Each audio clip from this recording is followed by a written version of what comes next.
Attacking the bandits will be a mistake. Negotiate with them instead.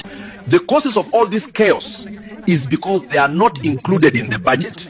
So USA attacking them will cause more chaos in the country. The best solution is negotiation with them, and they should be included in the budget. And with news, only negotiation can solve these issues. Give them whatever they want for peace to reign. The chief of Nigeria armed bandits, Malam Gumi, don't say if Mazi Nnamdi Kanu show remorse, may the federal government forgive him. He talk say Justice Omotosho with the evidence when they present to her, 90 sentence Nnamdi Kanu and at the right thing he support the judgment. Same with me. With the evidence when they bring against Mazi Nnamdi Kanu, the sentence when he gets not be wrong sentence. Just that the main people when they do these things, when we say Nigeria government for go, they find people like them Jeto the Yahoo agent makeup. They don't find them. Mazi Nnamdi Kanu when don't know how to handle AK-47. When don't know the bush when they Okigwe, now they charge with terrorism, now they face the punishment. The man only came out to agitate. If he say, is the sun about to rise in Biafra land? Trump's strongest ally, Dr. Walid Fariz, recognizes there was genocide against Biafrans in 1968. If Trump administration recognized there was genocide against Biafrans in 1968, how will this benefit our people? Before I tell you the importance of this event, let me read what Dr. Walid Fariz tweeted. He is the foreign policy expert and co-secretary of Transatlantic Parliamentary Group. He is one of the strongest allies of President Donald Trump. Let me read his tweet. Dr. Walid Fariz tweeted a few hours ago that, thank you, POTUS, which is President of the United States, real Donald Trump, for drawing attention of the massacres of Christians in Nigeria. No world leader has mentioned these mass killings since the 1968 genocide in Biafra. Time to bring justice to millions of victims of jihadis. A US base in Biafra is a first step to stabilize the situation and protect the victims. We are getting closer. We are getting closer. All the events that happened in 2025 and those that have been occurring this year shows that we are getting closer to freedom.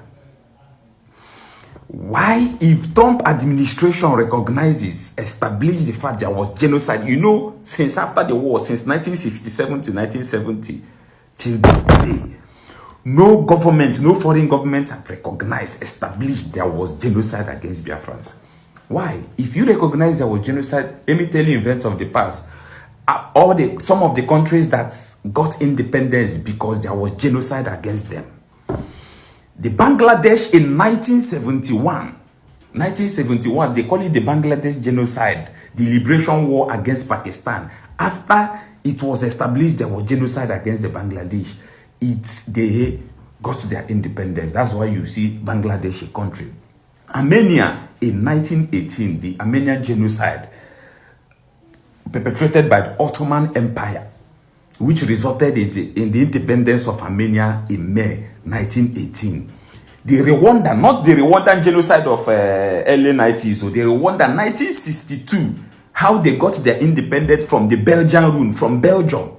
The social revolution, it was established there was genocide against the Rwandans.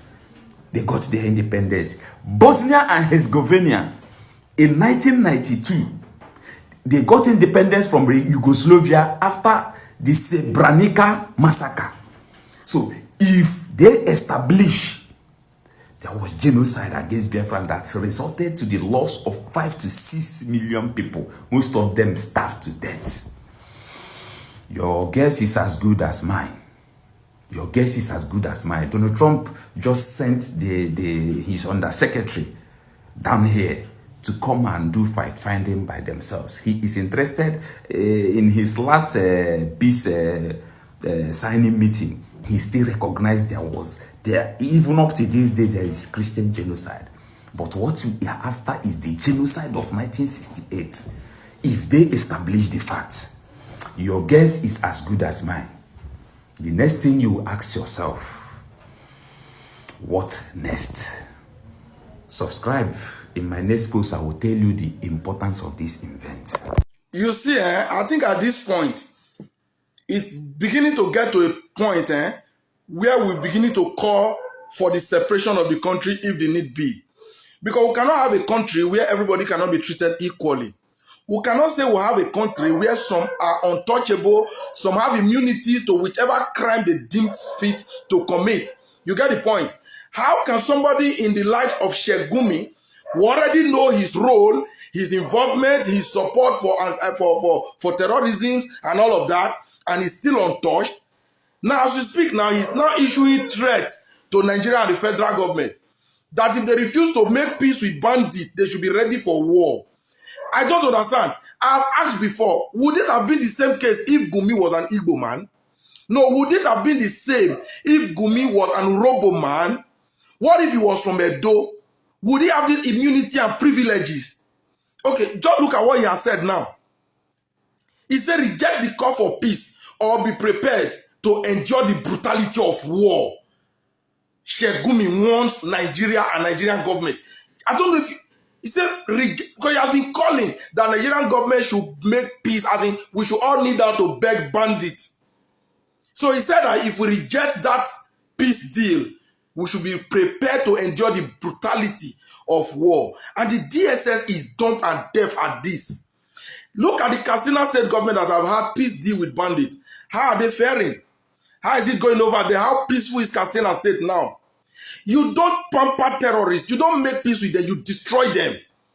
That is what Russia do. That is what America do. That's what they do in China. That's what Israel will do. That's what North Korea will do. But it has gotten to Nigeria because we have a terrorist political party called APC with a terrorist government. The likes of Sheikh Gumi can publicly say things like this and nothing happens.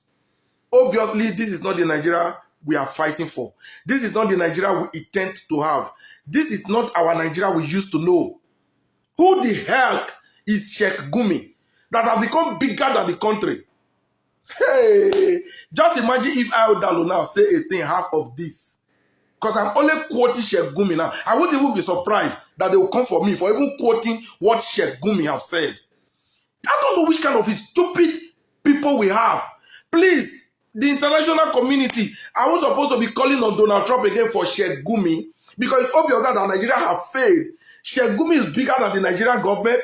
He's bigger than the entire Nigerian Security Agency, the law enforcement agency. Sheikh Gumi has become untouchable and this guy is doing too much. Sheikh Gumi is a known terrorist. He is a terrorist. See, not just a terrorist sympathizer, he is a terrorist himself. And the DSS are looking for somebody that have posted under a post or have commented under a post on Twitter. No better for now, honestly. You see, for those of you looking at this evil and looking the other way around, you will not end well because you all might think you are in power now. You can use it to oppress. Because if this is happening from any other region, if Gumi is from any other part of the country other than a Fulani, he would be in DSS underground cell to speak now. But guess what? He's untouchable. He said if you reject to beg full terrorists, you should be ready to endure the brutality of war. And Sheikh Gumi is still granting press interview and they're walking free, having police and military guiding him. Nigeria is indeed a joke. It will get to a point we'll all begin to raise their awareness. Say, let's break this country into pieces. It's definitely not functioning as one. Obviously, it's not working. And I think we'll pretend enough. What kind of rubbish is this? The more we try to fix a country, some animals with the backing of the authority, because if Sheikh Gumi is not having the backing of the people in government, he will not be doing things like this and he is having immunity, untouchable. I don't get it. Please, my people, I don't know what you think about it. If things like this does not annoy you as a Nigerian, then you are not a Nigerian. You are the non-living things I always talk about. This should be very, very annoying. If Sheikh Gumi was an Urobo man, if he was an Edo man, if he was an Igbo man, would he dare this? It's very unfortunate anyway. See you guys in my... Now when it dey ginger like that, now Nigeria government could give her attention. In fact, I not say cessation is either by force or peaceful resolution, but they mostly happen by force. Now understand. And our constitution gives us the right to agitate for our own right and freedom. So I believe say with the right reasoning, we go understand say wetin Mazi Nnamdi Kanu actually they do, not be to cause violence, not to ginger the government. Really, I join Malam Gumi now. They beg the federal government, say, may they look into this matter, may they free Mazi Nnamdi Kanu to bring lasting peace to Southeast. Hello guys, how are you all doing? At this point, I can really tell you guys that the justice system of Nigeria has really failed Nigerians. Imagine this man walking freely while Nnamdi Kanu is in prison. No, this man with Nnamdi Kanu, which one has committed more crime in Nigeria? Which one has committed? Which one is deserved to be in prison? Nnamdi Kanu has been sentenced life imprisonment just because, I think because he's Igbo. Because he's Igbo. Because if this Nnamdi Kanu was a Muslim, there is no way Nnamdi Kanu would be in prison. To be honest with you, this man has been saying a lot of things about Nigeria, even threatening to talk to Donald Trump that Donald Trump should not try and come to Nigeria because if he comes, they are going to send mosquitoes, they are going to say, said a lot of things. But guess what? After Donald Trump arrested the president of Venezuela, this man has been mute ever since then. According to him, top politician told him that Donald Trump has marked him for execution as the head of terrorism in Nigeria. Ever since then, this man has been mute. He has deleted every photo of Donald Trump. He has deleted every tweet he said about Donald Trump because he's scared to die. Imagine you're scared to die, but your boys are there killing people, killing Nigerians, and nothing is being done. You say that you negotiate with terrorists. So he is protecting terrorists rather than protecting Nigerians who are harmless, Nigerians who do not have weapons. You see, the evil, should I say the crime, the evildoers are scared. He's scared to die. Can you imagine? He's scared to die. He doesn't want to die. Have you noticed, have you seen this man come out to say anything ever since Donald Trump arrested Venezuela president? Have you seen him say anything about America? He's very quiet. He has kept quiet for a very long while. I'm even asking, is he still okay? Somebody should check on him. He has been quiet, guys. Guys, let's take a look and watch this video.